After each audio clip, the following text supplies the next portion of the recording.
J'ai été couvert de jeux de société pour Noël. Salut tout le monde, c'est Zogma, j'espère que vous allez bien. Aujourd'hui, on va parler un petit peu des jeux de société que j'ai reçus pour Noël parce que j'ai été pourri gâté. Bon, je vous fais cette vidéo que maintenant, puisque mes derniers cadeaux, je les ai eus que début de semaine, mais après tout, pourquoi pas, je vais pas me plaindre, on n'est pas très rapide dans notre famille, mais vu comment j'ai été gâté, je serais quand même un petit con pour me plaindre. Pour tout vous dire, j'ai eu 10 jeux de société cette année, ce qui est assez fou, du petit jeu, du gros jeu, je n'ai pas encore eu le temps de tous y jouer, vous vous en doutez, mais on va en parler, on va parler surtout de ceux que j'ai pu tester, et puis on va parler un petit peu quand même des autres. Il y a certains jeux dont j'ai déjà pu faire des vidéos, j'en ai déjà parlé dans d'autres, donc n'hésitez pas à regarder le timer de la vidéo si vous voulez aller directement à la partie qui vous intéresse. Et nous, on va en parler en parlant d'abord des plus simples et on va aller aux jeux de plus en plus experts. Le premier jeu Super Mega Lucky Box, on a déjà fait une vidéo sur la chaîne, donc n'hésitez pas à aller la voir, je vous mets le lien juste au-dessus. C'est un petit flip and write où on va tous avoir des grilles de bingo avec des chiffres numérotés de 1 à 9. Tous les chiffres ne sont pas présents sur la grille, et puis on va tirer des cartes qui sont de 1 à 9. Chaque carte seront en 2 exemplaires, mais on va pas tirer toutes les cartes à chaque manche, on n'en tirera même que la moitié, et bah forcément s'il y a un 1 qui sort, on va choisir la grille sur laquelle on va cocher le 1. Dès qu'on a fait une ligne ou dès qu'on a fait une colonne, on récupère le bonus qui est sur le côté, qui est souvent de débloquer un nouveau chiffre qu'on va pouvoir cocher directement, ou alors des éclairs qui vont nous permettre de modifier la valeur de la carte, ou encore des lunes qui nous permettent d'avoir une majorité, donc des points supplémentaires en fin de partie. Ce qui est ultra sympa, c'est que c'est ce système de combo, on va débloquer un chiffre qui va nous permettre de valider une autre ligne, qui va nous permettre de débloquer un nouveau chiffre qui va nous valider une colonne. Enfin, si on s'en sort bien, si on joue bien, si des fois aussi on a un petit peu de chance, on va pouvoir faire des gros combos. Et puis les cartes que l'on va avoir, elles ne seront pas aléatoires. Au départ, on aura 5 cartes et on devra choisir 3 parmi ces 5. Donc on va vraiment pouvoir réfléchir à notre stratégie pour essayer d'avoir une bonne variété des numéros. On n'est pas que des 1 et des 9, qu'on ait aussi un peu des chiffres au milieu. Et du coup, choisir un peu, voir un peu les récompenses qu'on aura pour essayer de faire de plus en plus de points. À chaque tour, à chaque manche, eh bien, on récupère une carte supplémentaire parmi 3 au choix, et donc à la fin on finit avec 5 grilles différentes. Il y a plusieurs moyens de marquer les points, mais le plus important c'est celui de terminer le plus de grilles, et forcément plus on termine une grille tôt dans la partie, plus elle nous rapporte de points. Super Mega Lucky Box est un jeu très amusant, très simple, qui peut se jouer en solo, tout le monde peut y jouer, c'est ultra accessible, une petite partie ça dure 10 minutes, et on a envie d'en enchaîner une deuxième. Ça, c'est que du bon. Splendor Duel aussi, je vous en ai parlé il y a 2 semaines dans les jeux auxquels j'ai pu jouer en décembre. Pour l'instant, j'ai fait qu'une seule partie. Ma compagne a beaucoup aimé Splendor Duel. On va avoir un petit plateau avec tous des joyaux disposés en escargot. Et puis, on va devoir en choisir 3. 3 qui vont être alignés verticalement, horizontalement ou en diagonale. On n'est pas obligé d'en choisir 3, on choisit ceux qu'on veut. On va acheter des cartes qui vont nous permettre d'avoir des nouvelles ressources ou de diminuer les ressources nécessaires pour acheter d'autres choses. Et puis on va essayer d'acheter des cartes de plus en plus fortes. Sur ces cartes, il y a plusieurs choses. Il y a donc des récompenses, mais il y a surtout des moyens de gagner la partie. On va même avoir 3 moyens différents de gagner la partie, en ayant 20 points, en ayant 10 couronnes qui seront sur les cartes, en ayant 5 cartes, je crois, ou 6 cartes, ou 7 cartes, je ne sais plus, de la même couleur, qui représentent donc le même diamant, le même rubis, la même pierre précieuse. Dès qu'on va faire une action un peu trop pétée, notre adversaire va récupérer un privilège qui va lui permettre de pouvoir choisir tout simplement la pierre précieuse qui lui convient sur le plateau n'importe quand dans sa partie. Un petit jeu de duel qui marche bien. Moi finalement ça m'a pas des masses emballé. Ce que j'ai beaucoup aimé, c'est que ma compagne a bien aimé, donc du coup forcément ça me donne envie d'y rejouer, mais c'est pas le meilleur jeu que j'ai eu à Noël qui se joue en duo, et donc forcément celui-là, pour l'instant j'en ai fait qu'une seule partie. Celui que j'ai préféré, je vous en ai déjà parlé, c'est Tokaido Duo. Je le trouve vraiment excellent, alors qu'au début je ne misais pas un copec dessus. Je trouvais ça un petit peu trop lent, un peu trop niais, pas grand chose à faire, on lance des dés, on avance notre pion d'une case et puis c'est tout, et finalement c'est ultra plaisant. Alors on va avoir 3 manière de marquer des points, puisqu'on va avoir 3 personnages. On va avoir un marchand, on va avoir un pèlerin et on va avoir un peintre, un artiste. Chacun va avoir son propre dé, et puis on va lancer les 3 dés en même temps. Le premier joueur va choisir un premier dé, le deuxième joueur va choisir un dé qui reste, et le premier joueur va prendre le 3e dé. Donc le premier joueur fera 2 actions, et le deuxième une seule action, et puis on inverse à chaque tour. Le pèlerin va marquer des points en allant dans des temples, le peintre en peignant des tableaux, et le commerçant en commerçant. C'est assez simple, et du coup il y a 3 manières de déclencher la fin de partie, et donc il y a 3 manières de marquer des points avec chacun des personnages au final. C'est un jeu, finalement, on lance les dés, on fait notre action, ça dure 15 secondes, mais il y a quand même un petit peu de réflexion. Graphiquement Techniquement, c'est assez simple, mais c'est apaisant, c'est zen et c'est beau. Et c'est vraiment très plaisant d'un coup faire une partie où on va essayer de tout miser sur le commerçant ou un coup tout miser sur le peintre. Alors forcément, ça va plutôt être de l'opportunisme en fonction de ce qui sort au niveau d'idées qui nous arrange le plus. Mais c'est un jeu vraiment excellent, un jeu pour deux, qui pour moi est un cran au-dessus de Splendor Duel, mais c'est vraiment une toute autre sensation de jeu, c'est beaucoup moins dans le calcul. Et encore que. Celui-là, on n'en a pas encore parlé, et d'ailleurs, je n'y ai pas encore joué. Vivarium, c'est un petit jeu de collection qui a un mécanisme aussi très particulier, c'est-à-dire que cette fois-ci, on n'aura pas des cartes, on n'aura pas des dés, on aura des dominos qui vont nous permettre d'avoir des coordonnées, c'est-à-dire qu'on a un plateau de 4 cartes sur 4, et si, avec notre domino, on prend un 1 et on l'associe à un 2, on va devoir prendre la deuxième carte de la première ligne, ou la deuxième ligne de la première colonne. Ça nous donne les coordonnées. Il y a toujours un domino qui reste au centre qui va nous permettre en fait de faire une sorte de draft pour simplifier. Et donc c'est assez malin parce qu'on va pas pouvoir prendre toujours la carte que l'on souhaite. C'est un peu comme dans Mido où on va pouvoir choisir sur les angles, bloquer un peu certains côtés. Là c'est pareil, on peut potentiellement enquiquiner notre voisin en ne lui laissant pas un domino qui lui permet d'avoir la carte. Et nous, pareil, on va plutôt des fois être coincé. Graphiquement, c'est super mignon. On a tous des petits monstres. On est en train d'explorer une île, même je crois souterraine, qui n'a jamais été découverte. Et on trouve toutes des sortes de dragons, de champignons, de plantes un petit peu bizarres. C'est très mignon, c'est très cartoon. Il y a plusieurs moyens de scorer. J'y ai pas encore joué, mais c'est un jeu qui m'intéresse tout particulièrement. On est toujours dans les petits jeux. D'ailleurs, peut-être que celui-là aurait dû même être présenté juste après Super Mega Lucky Box Chakra de chez Blam. D'ailleurs, je pense pas vous dire les auteurs, hein, j'en suis désolé, on va essayer de modifier ça. C'est la même collection que Locomomo ou que Celestia, il me semble. Hein. Les petites boîtes, et ça, c'est un jeu qui est aussi très sympa. Alors, c'est Chakra, donc on va être dans un univers un petit peu hindou, un petit peu de zénitude. Il y a tout un langage un peu particulier avec les bulles de Baya, avec le Maya, avec l'univers, avec les différents chakras. Et donc le but c'est d'aller récupérer sur le plateau central 1, 2 ou 3 énergies, de les mettre en haut de nos plateaux, et on va avoir des petits jetons action qui vont nous permettre de descendre de manière différente ces petites énergies.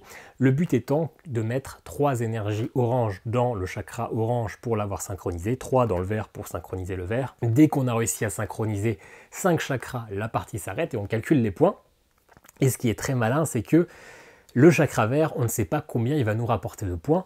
Les points sont cachés, sont tirés aléatoirement en début de partie. On va pouvoir méditer pour récupérer nos jetons actions et récupérer un petit jeton qui nous permet d'aller voir, par exemple, le vert, combien il nous rapporte de points. Et peut-être qu'on se rendra compte qu'on aura tout misé sur le vert au début et que finalement celui-là va nous rapporter qu'un point.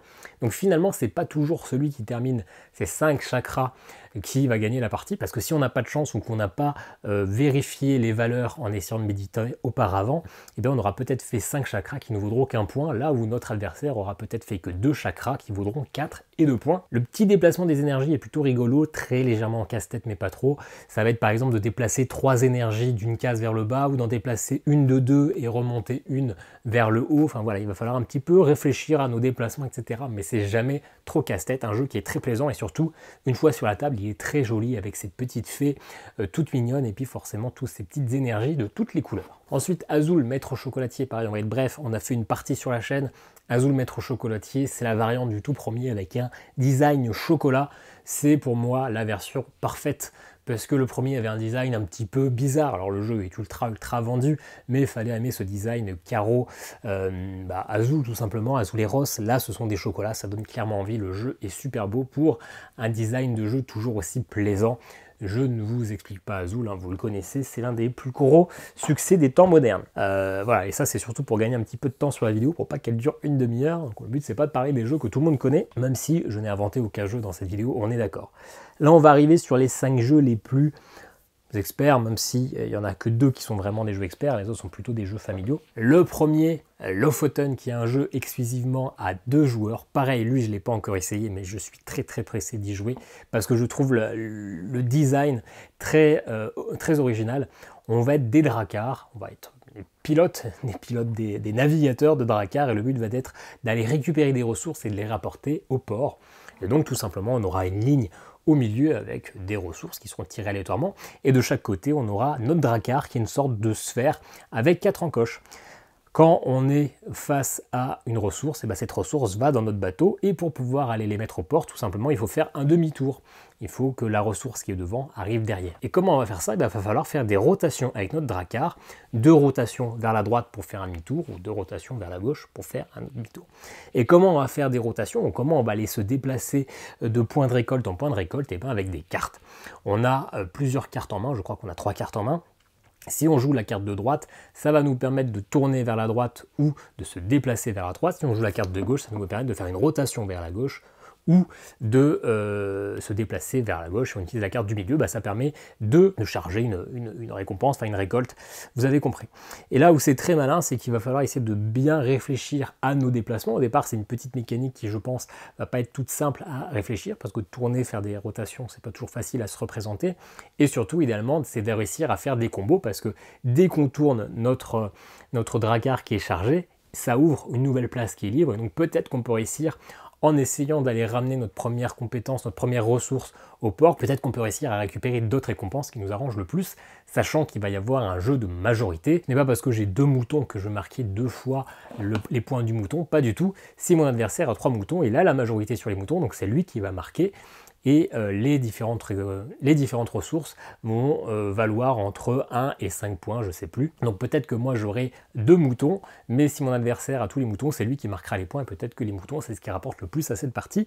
Donc il y a de la majorité, il y a de la réflexion, un système de déplacement du drakkar qui est très astucieux. J'y ai pas encore joué parce que j'ai un peu peur que ce soit un petit peu trop complexe pour ma compagne, non pas complexe, mais le soir elle aime pas trop réfléchir, et là forcément il faut réfléchir à la rotation, à la direction de notre drakkar, donc je l'ai pas encore sorti, mais moi j'ai très hâte d'y jouer. Paper Tales, le jeu auquel j'ai le plus joué cette semaine, je suis à 9 parties dans la semaine, un jeu excellent, un jeu que j'avais mis sur ma liste tout simplement pour la boîte, que je trouve très jolie, là, cette dame, cette reine avec des vitraux, mais je n'avais aucune idée de ce que c'était. C'était vraiment un achat un petit peu à la jaquette, tout simplement, à la couverture. Ma compagne, celle qui me l'a acheté, pareil, elle a bien aimé la boîte et elle a bien aimé ce qui était écrit derrière. C'est écrit « Ouvrez le livre des siècles oubliés pour revivre des temps héroïques peuplés de créatures fantastiques. Développez votre royaume et mesurez-vous à vos adversaires pour écrire votre légende. » Finalement, c'est assez énigmatique, on n'en apprend pas vraiment plus sur le gameplay, on voit juste qu'il y a des cartes derrière, mais on ne sait pas trop ce que c'est. Ma première partie, j'ai pas non plus des masses accrochées, on y a joué à 2, on a fait des scores un peu pourris, on n'avait pas trop le temps de comprendre, et au plus j'y joue, au plus j'adore, et au plus je suis addict à ce jeu. J'y joue essentiellement en solo, d'ailleurs je rajoute toutes les extensions. On va probablement faire une partie cette semaine, parce que c'est un jeu que j'ai envie de vous faire découvrir. Et comment ça se passe?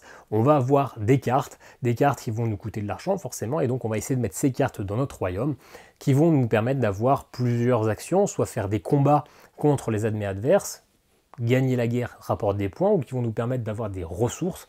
Ces ressources, en fonction des bâtiments qu'on aura construits dans notre ville, vont nous permettre de faire des points. Dit comme ça, c'est finalement assez peu clair, mais ce que j'aime beaucoup dans ce jeu, c'est qu'il n'y a pas une manière de gagner la partie, il va y avoir plein de stratégies différentes. Aucune est plus faible que l'autre, elles sont toutes viables. Mais voilà, et quand on part... Alors il y a du draft, donc on ne choisit pas d'emblée ce qu'on veut faire, mais en fonction des cartes, il faut partir dans une direction, il faut essayer d'y rester. Si on fait plein de choses à la fois, on marquera 0 points, mais si on joue à fond une stratégie, ça va marcher, plus ou moins, mais ça va marcher. Nos cartes ont un système de vieillissement, donc elles vont mourir. Les personnages qu'on va mettre dans nos royaumes vont pas pouvoir être là toute la partie, mais justement, des fois, ça va être intéressant de faire mourir plutôt nos personnages, parce que des fois, avec certaines cartes, ça va comboter, ça va nous permettre de faire plus de points. Donc voilà, il y a plein de manières de gagner. On peut gagner en faisant à tout prix des combats, on peut gagner en essayant d'être plutôt quelqu'un qui va avoir le plus de marchandises possible, on peut gagner en étant plutôt quelqu'un qui va essayer de... Il y a par exemple une sorte de phénix, le phénix ne meurt jamais, mais il engrange de l'âge, et donc au plus il est âgé à la fin de la partie, au plus il va nous rapporter de points. Et donc il y a d'autres cartes qui permettent de rajouter des âges sur d'autres cartes, donc on peut faire des combos comme ça, ou pareil, il y a des combos avec des créatures ultra puissantes qui font plein de dégâts dans notre ville, elles nous font perdre potentiellement plein de points au début, mais elles deviennent de plus en plus puissantes et vont raser tout ce qui se passe au niveau des armées des adversaires. Voilà, il y a plein de stratégies, je les découvre encore parce qu'il y a des cartes que je découvre, notamment la dernière extension que j'ai commencé à peine, qui rajoute des légendes, qui rajoute d'autres manières de scorer. Un jeu que j'aime beaucoup, que je vous invite à essayer, ou en tout cas je vous invite à regarder la future vidéo sur la chaîne qui sortira probablement courant de la semaine prochaine. Orichalque, le dernier né, ou peut-être pas dernier d'ailleurs de Bruno Catala et Younes Goupi. C'est la deuxième fois que je dis les auteurs pour la vidéo, c'est bien, il ne reste que 3 jeux. Celui-là, j'ai fait ma première partie hier soir avec ma compagne. C'est un jeu, j'ai envie de dire, pour un Bruno Catala un peu plus expert, même si on reste toujours dans le familial. On est des Atlantes, on est aux dernières heures de l'Atlantide, on apprend que notre île est condamnée, donc on va balancer, on va envoyer des explorateurs découvrir une nouvelle terre pour l'explorer et la pacifier. Le premier qui arrivera deviendra le héros auréolé de toute l'Atlantide. Et donc, comme souvent avec Bruno Catala, ça va être un jeu de pose de tuiles. On va pouvoir mettre des terrains, on va les disposer comme on veut, mais la disposition est quand même assez importante, puisque l'on va pouvoir, par exemple, une fois qu'on a mis 3 terrains de la même couleur, du même biome, récupérer la faveur des titans qui vont nous permettre d'avoir un point, mais nous permettre d'avoir des actions bonus. Le premier qui gagne est le premier qui a 5 points de victoire, mais les titans sont changeants. Si quelqu'un d'autre fait une condition pour récupérer ce titan, il peut nous le piquer et du coup faire qu'au lieu d'être à 1 point de la victoire, on est finalement à 2 points. Donc c'est assez sympa ce côté de se piquer les titans et aussi plein d'autres manières de marquer des points, créer des temples. Pour créer des temples, il faut 4 territoires adjacents différents. Il va y avoir aussi des moyens de tuer des créatures mythologiques qui vont nous rapporter plein de ressources pour créer de l'orichal. C'est un jeu qui est finalement plutôt varié, plutôt joli, qui est très facile à prendre en main. Dès la fin du premier tour, tout le monde a compris, c'est fluide, il n'y a pas de lenteur et pourtant il y a quand même un petit peu de stratégie.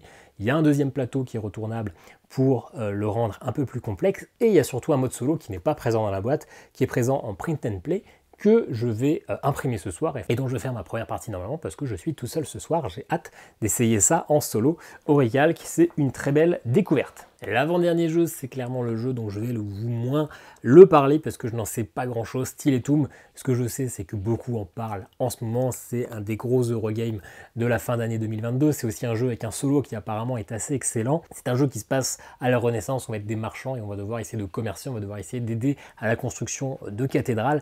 Un jeu qui a l'air assez plaisant avec une belle map. Un matériel qui fait très vintage, assez froid ou assez pastel, mais moi qui m'intrigue fortement.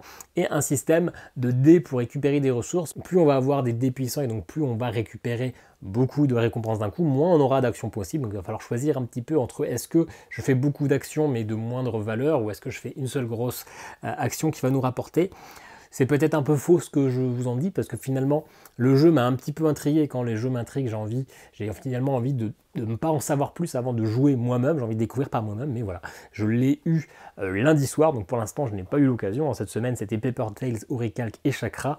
Stilettum, ça sera pour la semaine prochaine quand j'aurai le temps de décanter les prochains jeux, mais un jeu qui m'intéresse beaucoup. Si vous en avez entendu parler, si vous y avez joué, n'hésitez pas à me donner votre avis en commentaire, hein, ça m'intéresse. Et ça c'est un jeu que je suis très très pressé d'y jouer. Ma compagne, alors qu'il y a écrit 60-100 minutes derrière, c'est elle qui me l'a acheté et potentiellement que ça l'intéresse. Je pense qu'elle ne sait pas encore quel type de jeu vraiment elle doit s'attendre à avoir entre les mains, mais si j'arrive à lui faire jouer à un jeu qui dure plus d'une heure, ça sera une petite récompense et ça vaudra des points à ce petit Télétoum de Daniele Tascini et Simone Luciani. Et le dernier jeu de la vidéo, forcément il me le fallait, il est sorti maintenant il y a quasiment 1 an, le futur As d'Or 2022 expert à tous les coups, le fameux Ark Nova. Alors là pareil, je m'attends pas à y jouer avec ma compagne parce que 2 heures de partie, 3 heures de partie, on va déjà faire du Télétoum, on va déjà voir s'il arrive à tenir 1h30 avant de se lancer dans Ark Nova, mais potentiellement que le genre pourrait le plaire puisque c'est une construction de zoo et que forcément ça va lui plaire. En plus les règles sont a priori assez simples, mais ce qui est compliqué c'est de bien jouer et ça s'apprend hein, forcément, mais c'est quand même assez accessible pour un jeu expert. Alors pareil, moi j'y ai pas encore joué, en tous les cas je pense y jouer surtout en solo dans un premier temps.